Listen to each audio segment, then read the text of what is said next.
Now that the United Nations have delivered Europe from the Nazis, two of our three enemies lie among the ruins of their own evil ambitions. We have come far along the road since those early, perilous days that shook the world. I salute the members of the armed forces of the United States for courage and complete devotion to duty throughout the African and European campaigns. I salute the men in uniform ashore, afloat, or aloft in the vast Pacific, in India, China, and Burma. For the fact is that we have been fighting not two wars, but one global war. A global war in which, at the darkest hour, our Axis enemies were striking eastwards and westwards, halfway across the world, and threatened to join forces in the Middle East, thus isolating China and Russia. Had that effort been successful, the combined strength of the Axis coalition could then have been directed at the destruction of the free nations of the world, one by one. We had therefore to consider the possibility that after the conquest of Asia, Africa, and Europe, Germany might engulf the British Isles, and that she might then join with Japan in attacks on our coastal cities and industries. By that time, we would have been fighting alone and virtually surrounded. The outlook was serious, and a grave decision had to be made. Therefore, our strategy was, first, to prevent at all costs the junction of Germany and Japan, and second, to crush them one at a time. We had to destroy the Nazis first because until the great industries of our country could perform the modern miracle of building sufficient ships for all-out war, it was necessary to choose the considerably shorter supply routes to European theaters in preference to the longer sea lanes of the Pacific. Furthermore, to have undertaken an early offensive against Japan would have required large naval forces. The treacherous attack on Pearl Harbor had so damaged our fleet as to render us unable to assume that offensive. The naval building program would need at least 2 years to complete. We simply couldn't wait that long. In Europe, we had hard-fighting allies already at grips with the enemy.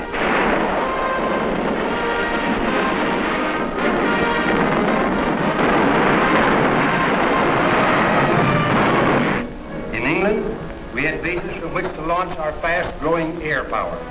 But in the Pacific, we had no air bases near Japan and no strong allies, however brave. But most important of all, America immediately had to commit its major forces to the European theater because at that time, the Axis partners had Russia and Britain on the ropes. If we had concentrated on Japan and defeated it, we then might have been confronted with a Germany that either had defeated Russia and Britain or, at the very least, had become so strong as to be almost impregnable to our delayed attack.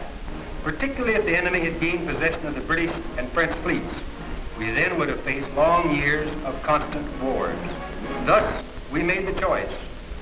Hold in the Pacific, attack in Europe. First, we would attack Germany from the air. Then we would invade Europe and destroy the German armies. True, with our allies, we won the Battle of Europe, but without the heroism and sacrifice of our Pacific naval, air, and ground forces under splendid leadership, the success that now shines upon our banners in Europe would not have been possible. Our Pacific troops fought and held back a savage foe so that we might concentrate the full fury of our offensive power against Nazi Germany. And then as we gathered strength in the Pacific, they have closed in on the enemy, destroying his ships and planes in preparation for the final kill.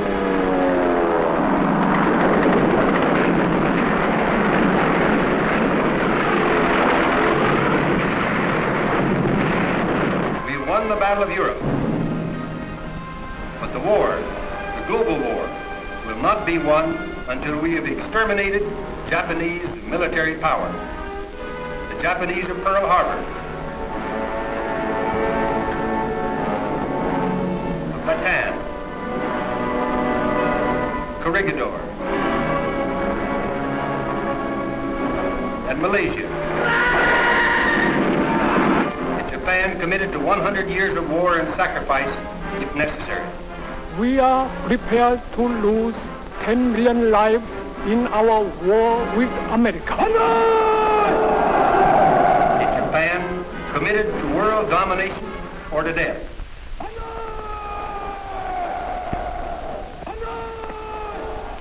A Japan whose home front is fanatically united behind the enemy's war effort.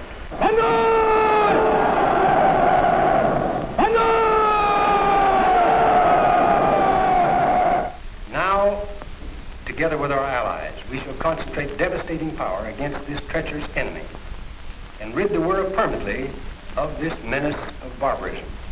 We can do this if every American, in or out of uniform, keeps in heart and mind the plain fact that we will not have won this war, nor can we enjoy any peace until Japan is completely crushed. 2 down and 1 to go.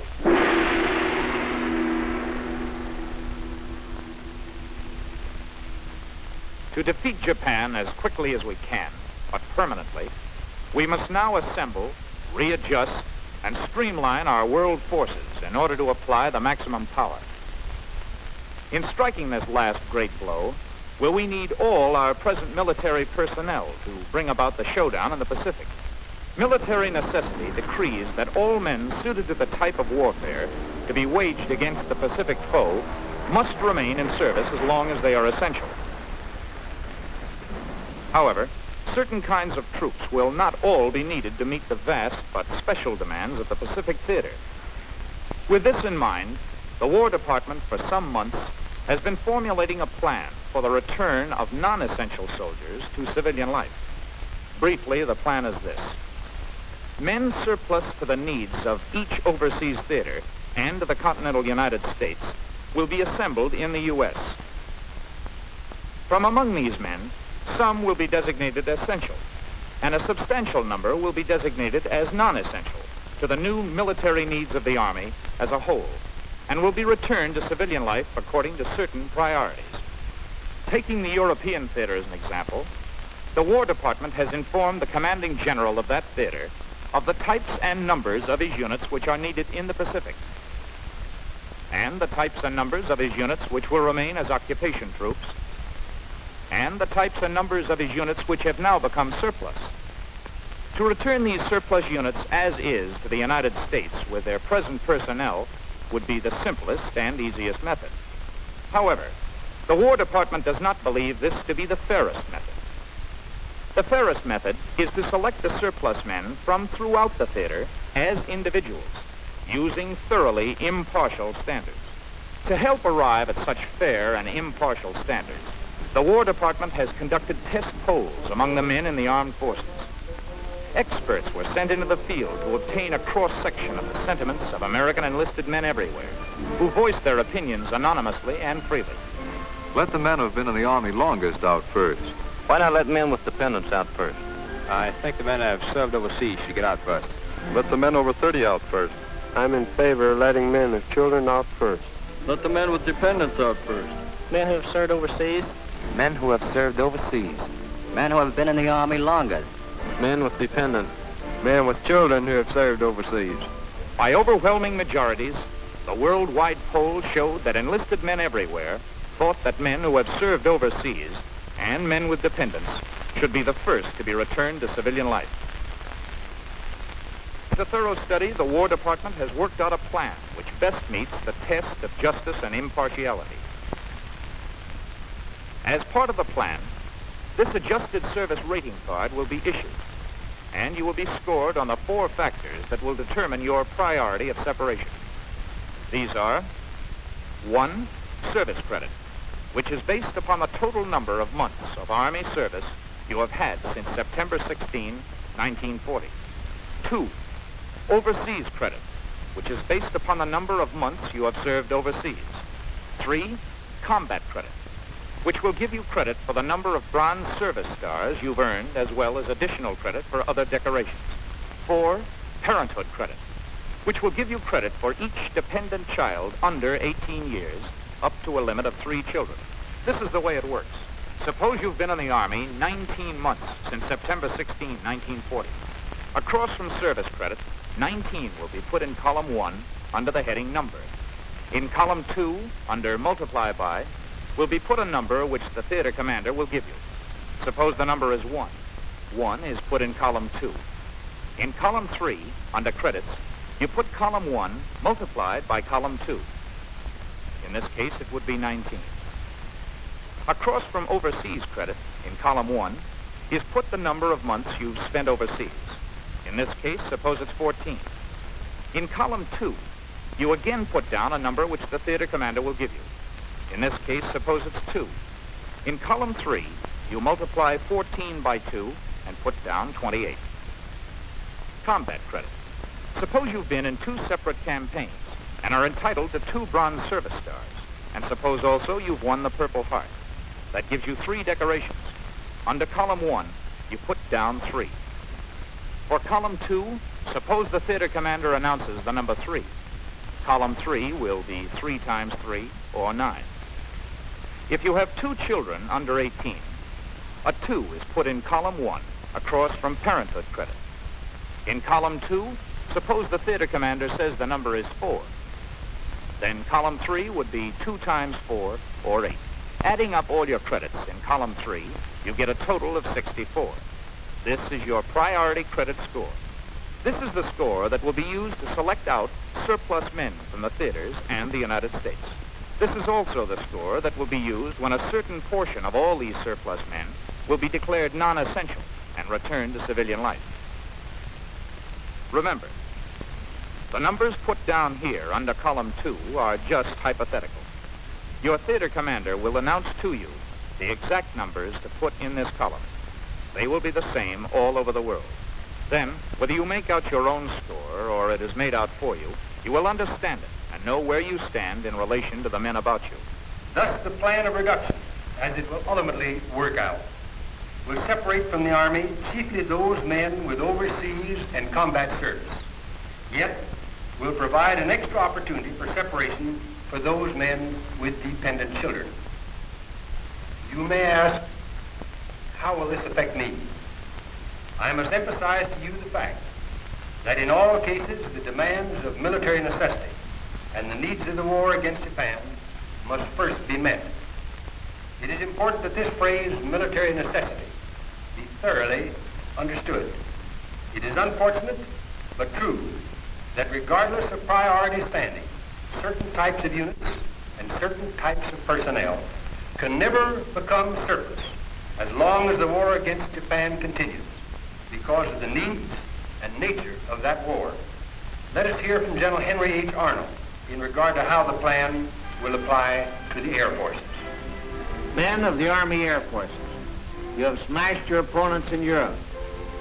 You have succeeded magnificently, and we are proud of you. Now we must smash Japan. We must carry the war to every part of her empire, no matter how remote. our tactical operations, and our strategic bombardment must be closely coordinated with the efforts of the ground and sea forces in the all-out invasion of Japan. That is where you come in. An overwhelming air force in the Pacific is indispensable. So what have we to do? We must concentrate our air strength against Japan in the shortest possible time. Because of the great distances in the Pacific, it will take more than twice as many planes and men to drop 1,000 tons of bombs on Japan as was required in our bombing of Germany. As we approach Tokyo, our task becomes far more complicated. New air bases must be established on the Asiatic mainland and on the captured islands adjacent thereto. Many of these bases must be supplied by air. We will run into violent opposition, and yet Japan is wide open for aerial bombardment. Her cities are far more concentrated than those of Germany. She cannot disperse. With all our air strength, Japan can be defeated in the shortest time and at least cost to American lives. Now, to answer your question, will any of the men from the air forces be released? Yes, they will. But only after the air forces have moved combat groups and supporting ground forces from various parts of the world into the Pacific area. Men will be released as fast as they can be replaced by men from the ground forces or by new inductees. But remember, only after they have been replaced. Eventually, men of the air forces will be replaced in the same ratio as men from other branches of the Army. But most of us will be required by military necessities to remain until the job is completed. General Jimmy Doolittle began the bombardment of Japan with a handful of planes. We are going to finish it with a skyfall. How will the War Department's plan for separating non-essential men operate in regard to the service forces? General Brian Somerville has a message concerning this. So far, you men of the service forces have accomplished miracles. Miracles in supply, in construction, in communications, in transportation, in sanitation and health. But our job is tougher in the Pacific. One service force man could keep 2.5 men firing in Europe. In the Pacific, one service force man can keep only 1.5 men firing. Supply lines are longer. Our bases are more widely scattered. We'll find no ready-made cities and roads and power plants. We'll have to construct our own roads, our own communication lines through the most primitive kind of country. We'll have to hack base after base out of swamp and jungle. And with every step forward, greater medical and sanitation problems arise. We take our kind of world right along with our Army. This means that the work of the Army Service Forces is of the greatest immediate importance. Therefore, reduction in its strength must be slow at first. More and more men will be separated as readjustments in the Army take place. But right now, beating the Jap is #1 priority. We'll find nothing ready-made for us in the Pacific, nothing but tough assignments. There'll be plenty of them. We in the service forces must get them behind us before our job is done. Lieutenant General Leslie J. McNair of the Ground Forces said a few words shortly before he gave his life for his country on the Normandy front. The plan is to move against Japan with all the strength that we can employ effectively.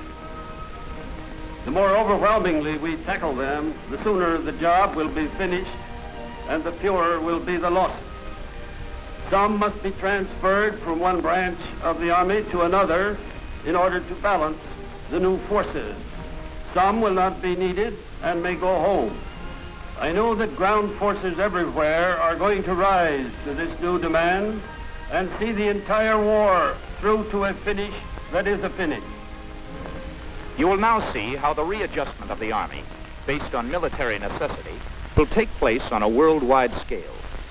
For simplicity of explanation, we will describe its workings in each of the three types of theaters that now exist. These are: 1, an inactive overseas theater, such as the European or Caribbean; 2, an active overseas theater, such as the Southwest Pacific or China, Burma, India; and 3, the continental United States. Let us examine an inactive overseas theater like the European first. The War Department has given the commanding general of that theater his new troop strength and has made known to him the numbers and types of units which are now surplus. These will be units of various types, such as armored divisions, artillery battalions, infantry divisions, ordnance companies, or other units as the case may be. Let us take the infantry as an example, and let us assume that there are 4 infantry divisions in the theater, and that one division has become surplus. The theater commander will then grade the men in all 4 divisions, according to priority credit scores. Select out the top 4th and designate these men as surplus. He will then shift all the men remaining in the surplus division who are not surplus into the active divisions, and then transfer all the surplus men into the surplus division, which will now serve as a vehicle for eventually returning them to the United States. Remember, however, military necessity governs this selection and transfer. That means no man in a unit that remains in service can become surplus until a qualified replacement is available. If military necessity should entail the immediate transfer of a certain unit to the Pacific, there may conceivably be no time to apply the plan to men of that unit before the emergency transfer is made. Consideration will be given these men when they arrive in the new theater. The same processes will take place among all other types of surplus units in the theater, but in all cases, the type of men that will be declared surplus will be determined by the type of unit that becomes surplus. The active units needed against Japan will now be shipped to the Pacific. Those units required for occupation duty will be sent to their stations. The surplus units will be returned to the United States as quickly as possible. In the United States, the men of these surplus units will revert back to a surplus pool in the ground forces, air forces, or service forces, as the case may be. It is from these surplus pools that the planned reduction of various types of Army personnel will be made. The number to be returned to civilian life as no longer essential to overall Army needs will be chosen from among those with the highest priority credit scores. However, the rate of return of surplus men from overseas will depend upon the number of ships that can be spared over and above the thousands of ships required to supply our fighting theater in the Pacific. The Pacific theater is #1 priority. All else must wait. To it, we must transport millions of fighting men, millions of tons of landing barges, tanks, planes, guns, ammunition, and food, over longer supply lines than we had to Europe. This means that most of the ships and planes that were used to supply the once active European theater will now be needed to supply the active Pacific areas. The majority of ships that do proceed to Europe will continue on to the Pacific, laden with troops and supplies for that distant campaign. Very few will turn around and come back to the United States. That is why we cannot return all the surplus men to the United States at one time, and why it may take many months. However, during the time that such men are waiting their turn to go home, a complete program of educational and vocational training will be available to them. While this process of selecting and returning surplus men from the European theater is taking place, the plan for readjustment will also be applied in the active overseas theaters, like the Southwest Pacific. Men in those theaters will be declared surplus to the extent that replacements can be provided. Naturally, since the Pacific is now the only active area, we know there are no surplus units of any type there. Military requirements there will demand an increase rather than a decrease in fighting units. Nevertheless, troops in the Pacific area will benefit by the reduction of the Army, not as units, but as individuals.